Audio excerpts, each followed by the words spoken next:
We are going to actually use this forum, the Cape Town Conversations, to end a chapter and begin a new one. Over the last nearly 12 months now, under the leadership of Ambassador Sujan Chinoy, who's going to be speaking to us in a minute, Sachin Chaturvedi, who's in this room. Sachin, are you here? There you are. There's Sachin and a few others.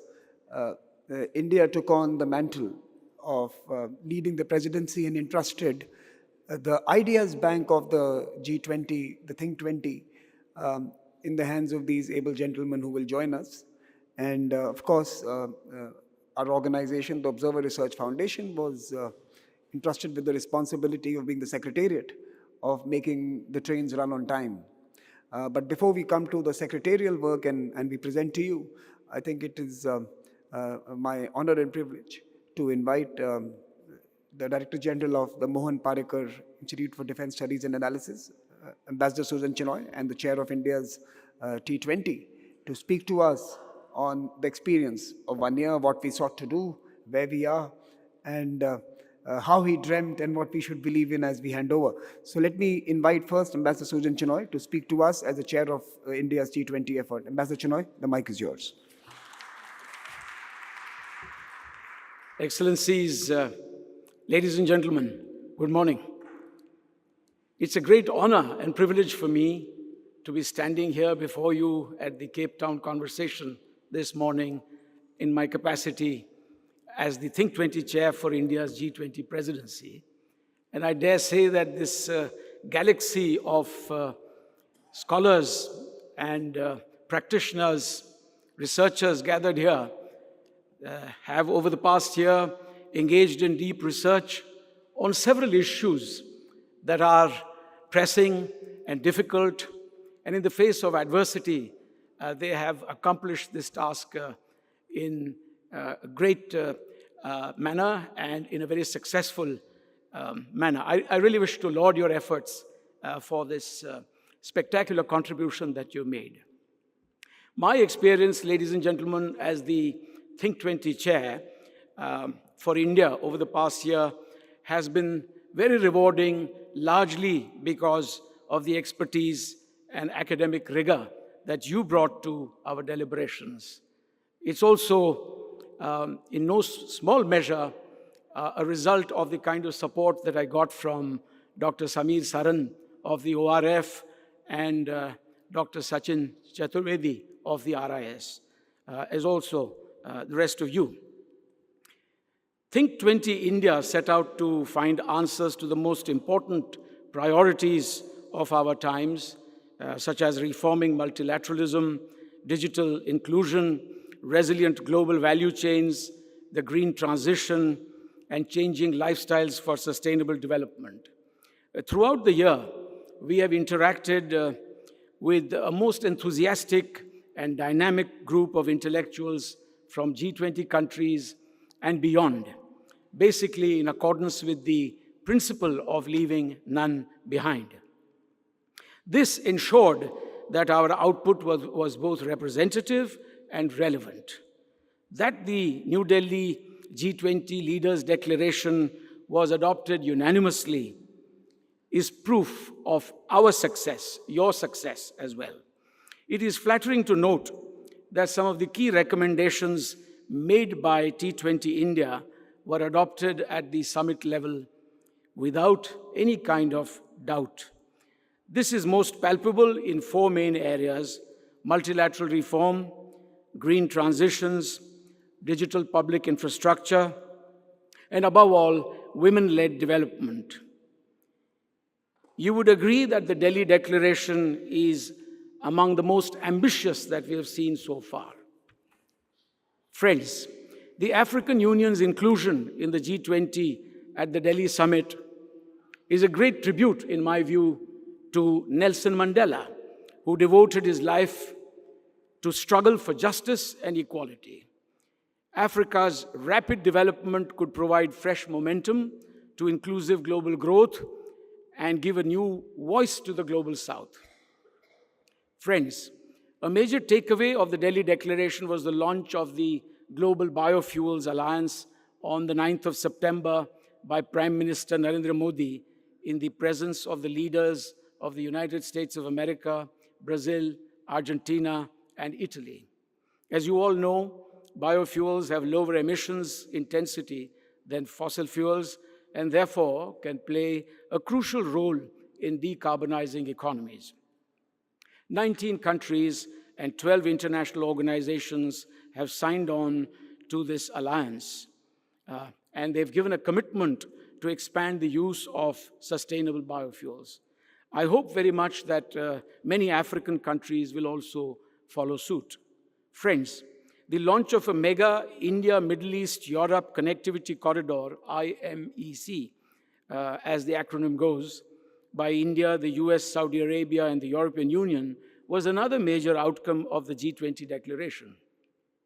This shipping and railway corridor will give impetus to economic development through enhanced connectivity and economic integration. We hope that the strife in the Middle East will end soon to enable renewed focus on developmental issues. We must all continue to dream big in the face of adversities. Ladies and gentlemen, today climate change, global warming, and environmental degradation are some of the greatest challenges that we face.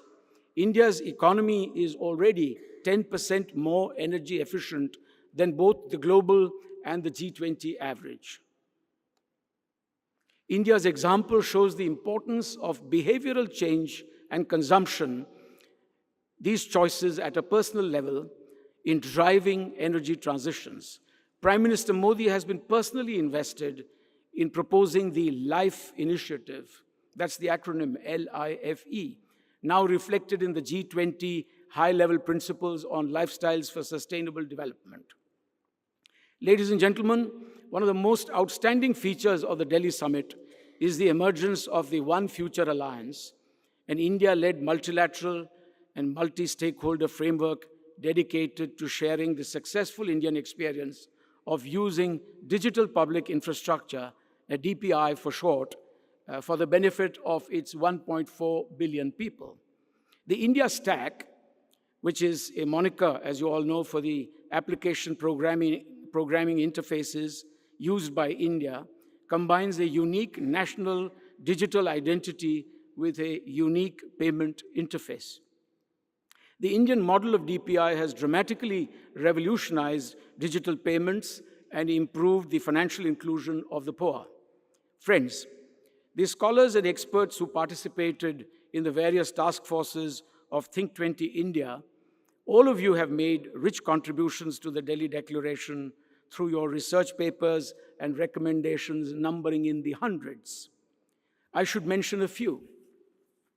The high-level principles on digitalization of trade documents and the voluntary and non-binding G20 policy recommendations for advancing financial inclusion and productivity gains through digital public infrastructure are among them.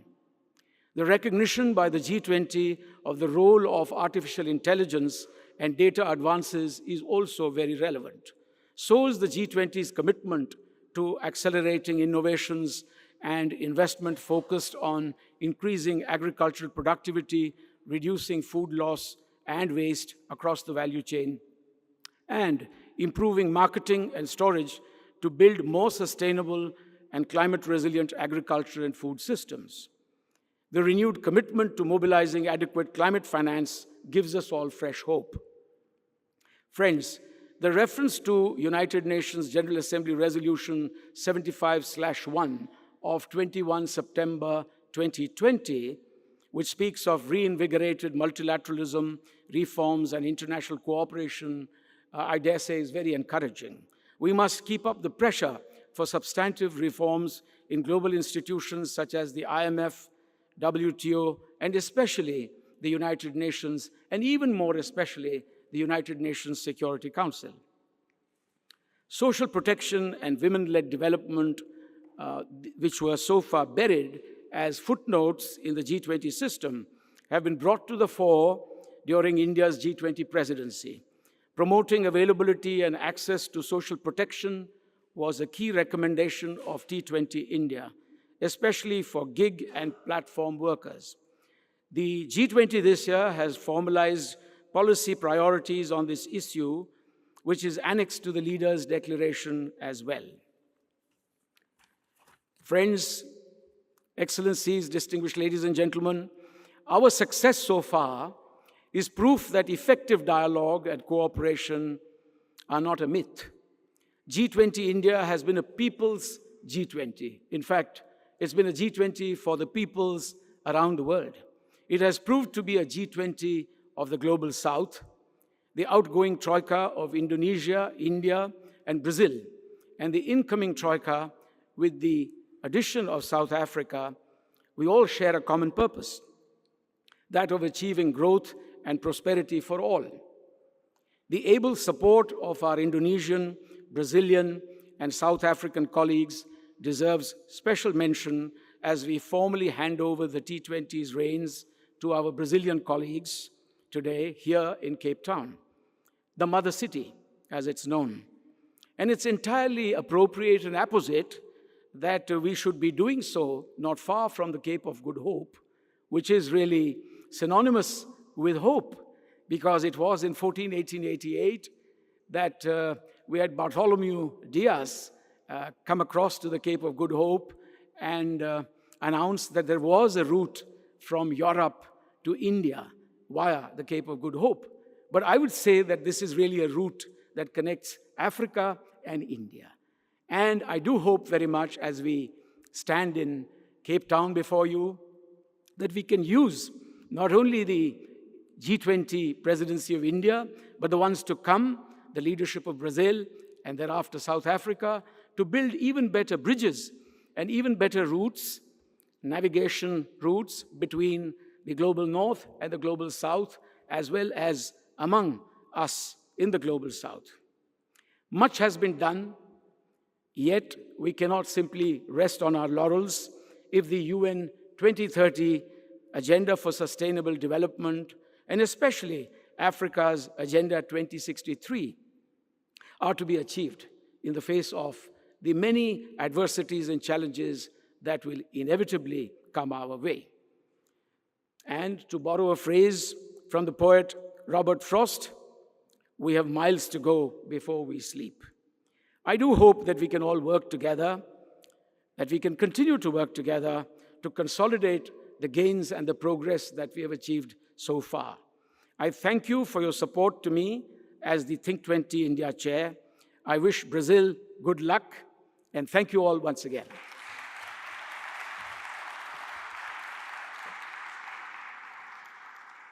I now want to take this opportunity to present to the Honorable Minister, who's kindly agreed to be with us during this particular short segment, to present to her a report card of what Think 20 India was able to do. I also want to chronicle it for history, in some sense, before all of you, because this is not an India outcome or an India output. This is a G20 output, and we should all, in many ways, applaud ourselves for working very hard through this year and for producing ideas that found resonance in the Leaders' Summit. So let me request my colleagues to put a presentation up. I'm just going to put some numbers and figures before all of you as part of our report document. I have a clicker, and I'm going to use that clicker to basically run through this presentation. As the chair mentioned, we had these 7 task forces that picked up some of the most important questions, from macroeconomics to digital infrastructure, resilience and life, the clean and green energy transitions, global financial order, SDGs, and of course, multilateralism and the reforms. So 7 big task forces. We had 131 chairs and co-chairs from 88 international institutions and 37 Indian institutions. So we had a very large cluster of individuals and institutions represented in what would become the core group that would work on the ideas that would define the G20 presidency. We also, of course, had a secretariat of close to 40 people within the Observer Research Foundation who were coordinating all these task forces, who were managing research, bringing out the publications on time, hosting events, and communicating all the work that we did to the world. Eventually, we produced 323 policy briefs let me just tell you, this is twice the number that has ever happened before, simply because all of you from the Global South participated with great vigor. The contributions from this continent, from Asia, from Latin America have been outstanding. I think it is the Global South that has contributed to this vast array of ideas that we produced. We produced 46 short forms and essays. We produced 17 special reports and publications. It was a very busy publication year, and I hope this momentum is maintained. And this is just a breakup of the various task forces, but you would see that it was consistent throughout, and of course, we saw the global financial system getting particularly greater attention, because I think in some ways the world needs to readjust and reset the way we distribute finance and for what purpose and to which geographies. So that was basically a summary of what we did. Let me also report back to you that 75 countries or individuals from 75 countries contributed to these policy briefs. We had 710 partner institutions who lent their names and their ideas and their strength to the work we did. We were not able to maintain parity between women and men authors, but we strived hard, we tried to work hard, we tried to bring more in, and hopefully this number will grow and it will reach parity. We finally produced a communique, which is a document which the chair, Ambassador Sujan Chinoy, mentioned found resonance with the Leaders Summit. But we also produced 7 other task force statements, so that all the ideas that were shared by the various experts that we brought in and could not be part of the communique are still part of public literature. They are available for everyone to dip into, cite, use in the work they do. And of course, we had lots of events. Besides the main events and the summits and the media conference, we hosted 64 events in India and abroad, focused on really 4 big ideas throughout, and took the G20 literally to all the regions of the world. We had a virtual convening from Brazil. We did not have a physical one, but I'm sure we will be doing plenty this year with Luciana and team in your continent. So it was a global effort where we went all over to try and bring the conversation to different communities, and we are delighted that the final Indian T20 conference is happening in Cape Town. This is our final event that we do in person, Madam Minister, and it's happening in the mother city.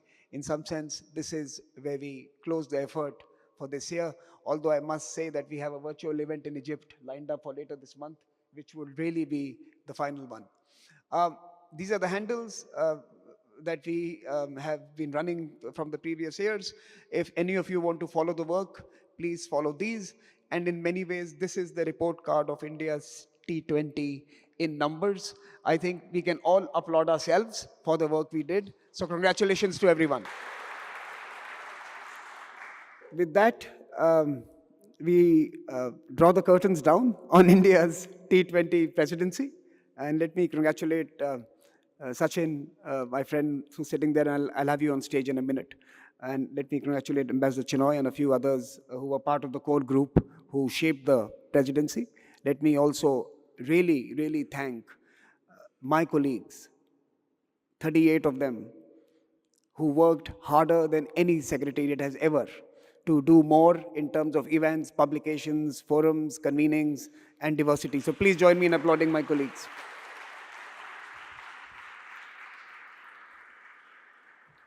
But new beginnings, the journey continues.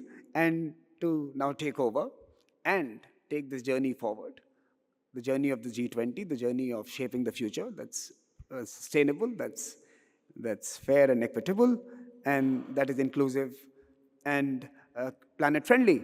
Let me invite the new chairs of the T20 process. Let me first invite Luciana Servo, President, the Institute of Applied Economic Research, to speak to us.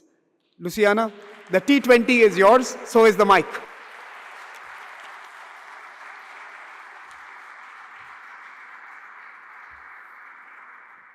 And before you speak to us, I'll invite you to come here. I want to hand over this document.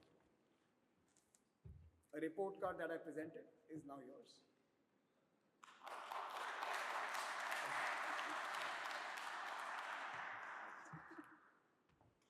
I just want to start to congratulating our distinguished guests, the former President Thabo Manaki and the Minister of International Relations, Dr. Nalet Pandor. Thank you very much for being here in our Handover. First of all, I wanted to really thank Dr. Samir Saran and his team from ORF for inviting us to be here at Cape Town and for this section of the India handover to the T20 in Brazil. I also want to thank Ambassador Chinoy, for the chair of the T20, for his amazing job, and Dr. Sachin Sajuverde from Greece.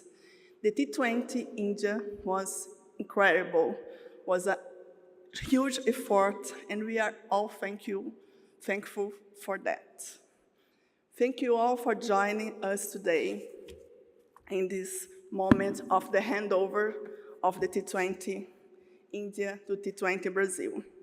We reinforce the significance of the T20 as an engagement group within the G20. The T20 serves as a vital bridge between research institutions, think tanks, and policymakers, maintaining a continuous process of dialogue and collaboration. Today, the three institutions that are part of the T20 Organizing Committee, the Institute of Applied Economic Research, IPEA, which I am the president, the Alexandre Gusmão Foundation, with Ambassador Márcia Loureiro is the president, and also the Brazilian International Relations Institution, CEBRI, which are represented by Dr. Izabella Teixeira and Luciana, who are also from CEBRI. And we want to emphasize the importance of the T20 committed to inclusion, its dedication for fostering a multi-institutional approach, and the impact it has on global governance. The T20 plays a central role in shaping the policy recommendations that are presented to G20 leaders. This engagement group brings together some of the brightest minds from around the world, representing a diverse array of perspectives and expertise. Its commitment to maintaining a continuous process is fundamental in addressing the ever-evolving challenges faced by our global community. The world is dynamic and our challenges are complex. The T20 recognizes this and operates as an ongoing platform for dialogue and collaboration. It doesn't confine itself to periodic meetings, but instead ensure a continuous exchange of ideas, research, and policy recommendations. This adaptability allows the T20 to respond to emerging global issues, providing timely and informed advice to G20. One of the T20's distinctive features is an unwavering commitment to inclusion. Inclusivity is not merely a buzzword, but a guiding principle that shapes the composition of T20 itself. By bringing together diverse voices, the T20 ensures that its policy recommendations are reflective of a broad range of perspectives, experience, and expertise. This commitment is not only a moral imperative, but a strategic one, as solutions crafted with diverse input are more robust and equitable. Continuity, inclusion, and equity are central ideas for Brazilian presidency during the G20. So the sixth task force that will be going on through the T20 presidency in Brazil will have this continuity effort. Continuity in a task force of reforming the international financial infrastructure. This task force will lead with topics like financial system rules and regulations and global financial safety nets to promote stability, sustainability, and equity. Multilateral development bank reforms, addressing debt burden of developing countries and facilitating their access to concessional resources, ensuring a fair global tax architecture that facilitates domestic and international resource mobilization, overall SDG financing needs, pathways, then the road to architectural reform of the international finance architecture, and the role of ESG metrics and taxonomies in promoting SDG financing.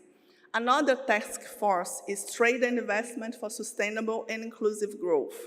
It will also take the subtopics of trade and investment to fight inequality and poverty, and hunger and foster social inclusion, trade and investment, climate action and sustainability, women in trade, trade and digital transformation, promoting greater participation of MSME in trade and global chains, and dealing with neo-protectionism and the changing features of global value change.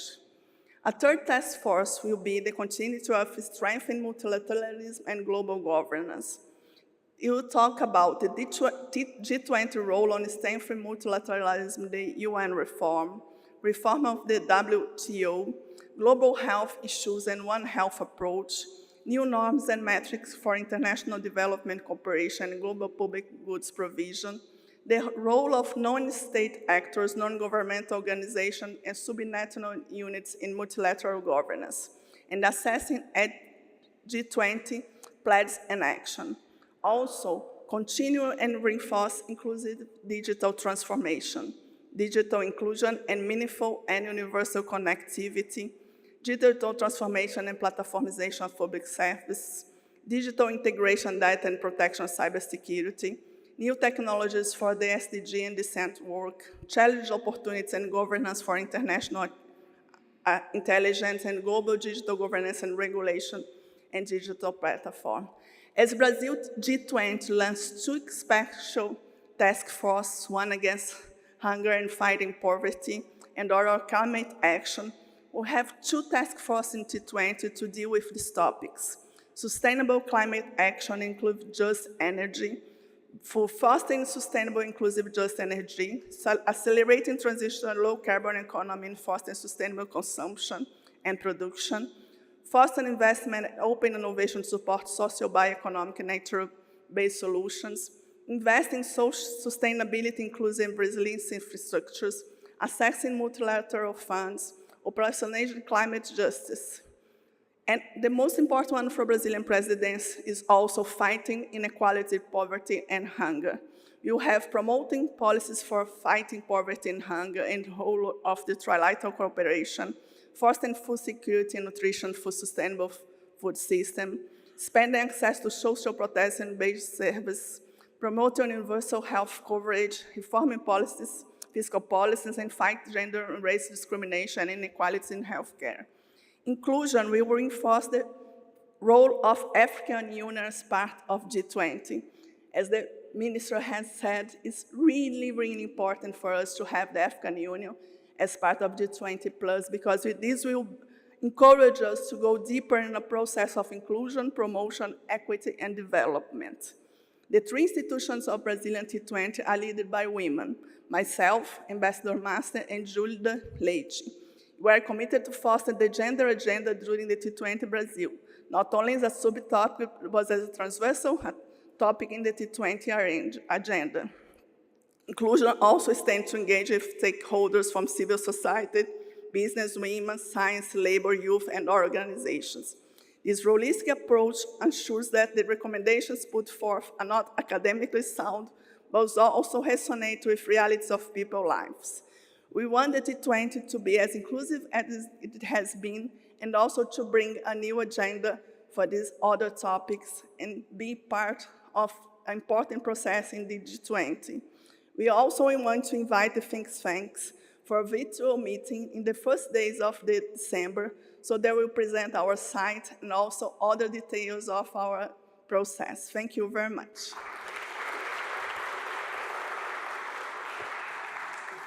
I can tell you that you are in for the ride of your life, Luciana, the next 1 year. Let me now invite Ambassador Márcia Loureiro, the president of the FUNAG, the Alexandre de Gusmão Foundation. Ambassador, can I request you to come on stage?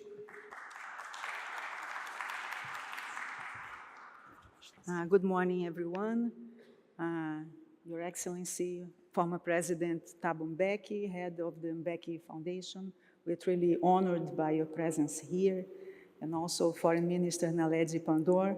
Thank you so much for sharing your dreams and your strategic vision with us. Distinguished authorities, Ambassador Chinoy, Dr. Saran, Dr. Chaturvedi, my colleagues, Dr. Luciana Servo and Izabella Teixeira, and a special greeting to Deputy Consul General of Brazil in Cape Town, Ambassador Ricardo Diniz. Let me begin by congratulating T20 India for a very productive year. T20 has successfully addressed complex issues, challenging issues, and you, as well as the previous Indonesian leadership, leave a sound legacy for us to build upon in 2024. I would also like to greet our South African hosts. It is a pleasure to be here in this vibrant city, in this beautiful country. To us, holding the handover ceremony here symbolizes the intention of T20 Brazil to develop a close relationship and a fluid dialogue with our South African counterparts throughout the year until the next handover from Brazil to South Africa and beyond that. We just heard my colleague, Dr. Luciana Servo, about our vision and our plans for T20 during the Brazilian presidency, whose motto is building a fair world and a sustainable planet. On my part, I'd like to stress one specific guideline set by President Lula in New Delhi that will be very important for us in our work in T20. In his words, Brazil's presidency must ensure that engagement groups will have the opportunity to report their conclusions and recommendations to government representatives. This guideline was reiterated by him 3 days ago in Brasilia when he said that society must be seen as an ally in an agenda that is relevant to Brazil, but is also relevant to the entire developing world. In line with this presidential guidance, the Sherpa track is encouraging the engagement groups to move up the delivery of their recommendations and proposals to coincide with the mid-2024 Sherpa meeting so that these proposals and the recommendations can be considered in a timely manner for possible use in the final documents of the leaders and of the 2 official tracks. So let us make the best possible use of this receptive attitude, of this openness towards the contribution of the engagement groups. Let us not miss this opportunity to be heard and to make a difference. Another point I'd like to underscore is that we will be working hard, we are doing this already, to mobilize the global think tank community, especially in Africa and in Latin America. We're making an outreach effort toward those regions in order to increase the representation of African and Latin American think tanks in T20. Of course, at the same time, we want to preserve the participation of think tanks and research centers from other regions. They have been in T20 for years. They have a lot of knowledge and expertise to share with us, and they have given a major contribution over these years. We see the Cape Town conversation as a great opportunity to convey this message of inclusiveness, of representativeness. Following the entry of the African Union in G20, this coming week, the chair of the African Union Commission will visit Brazil.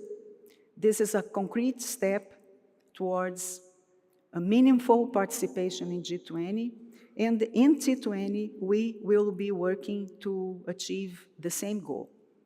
But I am also thinking of Latin America, and I know that here at the Cape Town Conversation, we have important think tanks and research institutions from Argentina, from Colombia, from Mexico, and we believe that T20 can be a strong pillar of the bridge between the research communities on both sides of South Atlantic. Just one example of the importance of increasing the representation of those two regions and increasing the dialogue between them.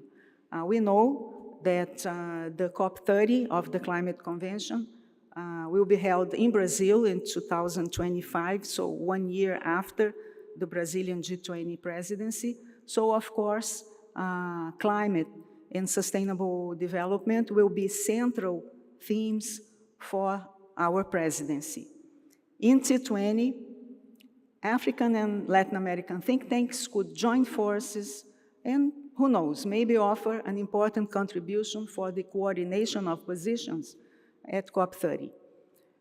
Countries that have tropical forests, for instance, why not use T20 to exchange ideas and to elaborate joint recommendations? This is just one example.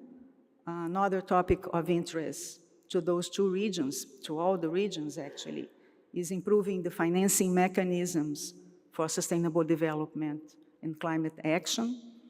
Another central issue is the fight against inequality, mentioned here at different moments. It's central, again, to everyone, because there are inequalities among countries and among regions, but there are also inequalities within countries, even the most affluent ones. This issue, as President Luciana Servo just mentioned, will be directly addressed in Task Force 1, but in fact, it is an overarching theme. In our view, it should be addressed in all task forces when we discuss just energy transition, an inclusive digital transformation, when we talk about international financing mechanisms, trade and investment, and multilateral governance as a whole. Closely linked to the fight against inequality is the role of new technologies. They can have a transformative power, they can create opportunities, or they can, paradoxically, as we know, increase inequality. So I believe it is our task in T20 to look at new digital technologies, new energy sources, all kinds of innovation as catalysts for inclusion. T20 is the perfect environment for us to reflect on these issues, perhaps together with other engagement groups, such as S20. And by the way, interaction with other engagement groups will also be very important, will be one of our priorities. Those were just some thoughts that I wanted to share with you. We are indeed very happy to be here for the handover and for the Cape Town conversation. We, T20 Brazil, see ourselves as facilitators of a collaborative exercise that we hope will be truly global, because complex issues cannot be addressed by countries individually, and ultimately because the G20 deliberations have an impact not only on G20 member countries, but on the international community as a whole. We are fully aware of this responsibility, as was mentioned last evening by the Brazilian delegation. So, with this, I conclude my remarks. I thank you all for the attention, and I hope to see you all in Brazil very soon. Thank you. Let me invite the final speaker from the Brazilian T20 leadership, Izabella Teixeira, trustee of the Brazilian Center for International Relations, but also the former Minister for Environment. And let me invite you, ma'am, to speak to us.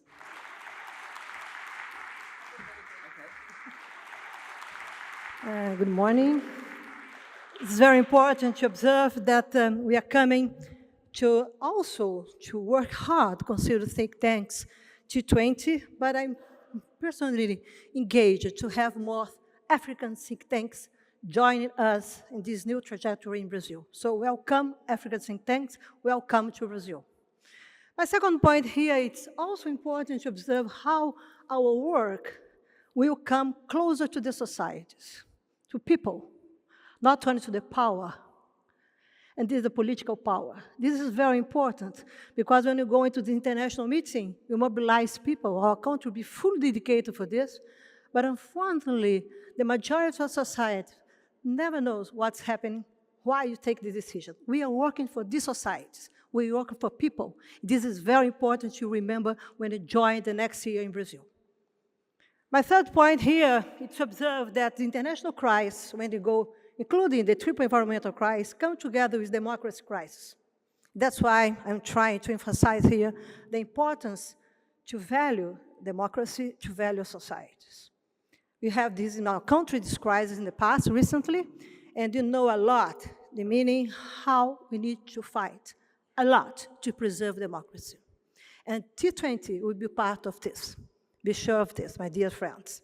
But I'd like to remember also that it's very interesting and very important to make sure when you have South Africa presidency by 2025, that you can have a balance and considering what voice, what global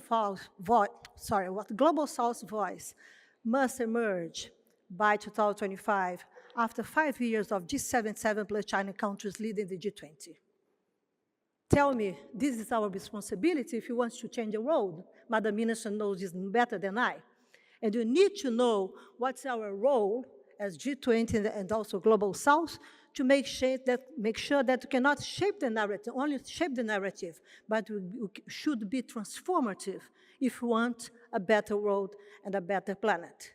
And this means that our responsibilities come together with our societies in our political role to try to change the world, because what's happening today, unfortunately, we are still discussing the crisis of the past, not the crisis of the future. I'm sorry, but it's true. We have been discussing 30 years of climate change crisis, also biodiversity, also pollution. It's the same way. What are the new crises? Wars. We have 2 wars now. You have a pandemic, probably is new, the last 100 years. But we need to learn what is happening today in the world in such a way that you can rethink the think tank's role to influence the leaders and to influence G20 in the next years. It's very important to observe this based on my experience and also to understand how it's really important to reconnect the Global South and the Global North. Okay? Reducing the gaps that you have, but also promoting new agendas to rebuild trust, credibility, and solidarity. We need to avoid the perspectives of homogeneity of the power. What's good, what's excellent as a woman from the Global South, in my opinion, is that we have diversity. We have a multicultural countries. We are a multicultural society, and this is very important if you want to change the world, if you want to transform things. And why you need to do this? Because the new societies, the new generations that are there, they're not coming, they're there. They're asking for this. And if you go into multilateral systems, we are learning a lot that the states, they are not enough. We need to learn how to bring societies on board and to make sure that we are committed with the future, avoid setbacks in the future. And this is really something hard to promote because people used to struggle between short-term and long-term perspectives. How we can provide long-term solutions if we still are discussing short-term pressure? We are not able to provide solutions in short-term perspectives. I come from a country that will have solutions for short-term perspectives considering nature crisis. It is very important to observe because today we are not discussing energy transition more, it seems. We are discussing, again, back energy security. We are raising the emissions on carbon emissions. Read the last report that was launched last week, consider the emissions gap, and let's check what's happening in the world. Everyone likes to discuss the future without dealing with the present. It's easy because it's like a Netflix TV show. We are contracting new seasons of crisis. Madam Minister, it's true. Absolutely true. So I think that we have really a huge responsibility and also opportunity as think tanks to address the key issue that must be addressed if you want to change. And of course, Brazil is a country with singularities, but also we have solutions. And you need to act based on solutions. And you need to be transformative together in such a way that you can indeed promote what's really important, how to deal with social and environmental inequalities, and also how make things in life better and just. I'd like to remember you that it's very important that you could discuss things and you can bring people and can have all these arrangements that India shared with us. It was fantastic, but look, to make really people committed, John, Mary, Harris, they must understand what we are doing. If you want to be transformative, if you want to change the things. If you want to postpone things, let's do what we're doing today. But if you want to be committed, come, work, discuss, write, invite people to discuss, make sure that diversity is the asset that we have on our hands. This is why Global South matters, because we have diversity. And this is why you are important to promote solutions around the world. My last comment here is actually based on this. Let's unlock and unblock the future in the present. We need to bring the future to the present. When we have President Lula back, I'm very honored to be his former minister. We used to say, international community, we used to say that Brazil is back. I used to ask, is the future back? I think it's very important that we must discuss the future in the present, but more than this, we need to not stop solving the problems of the past. We need to new stories based on the future. So welcome to Brazil, welcome to our leadership together with you, and I'm absolutely sure that the next 2 years, 2024, 2025, that we have Brazil in G20, Brazil in COP30, and we have also South Africa in G20, and also Brazil in BRICS+. If you cannot change the things, forget the world. Come on, let's do better than we are doing today, and let's drink low-carbon caipirinha. I invite you to come to Brazil. Thank you very much. Now let me invite a few of our Indian colleagues to complete the handover ceremony. Let me invite the chair of India's T20, Ambassador Sujan Chinoy. Let me invite Sachin Chaturvedi, the member of the core group.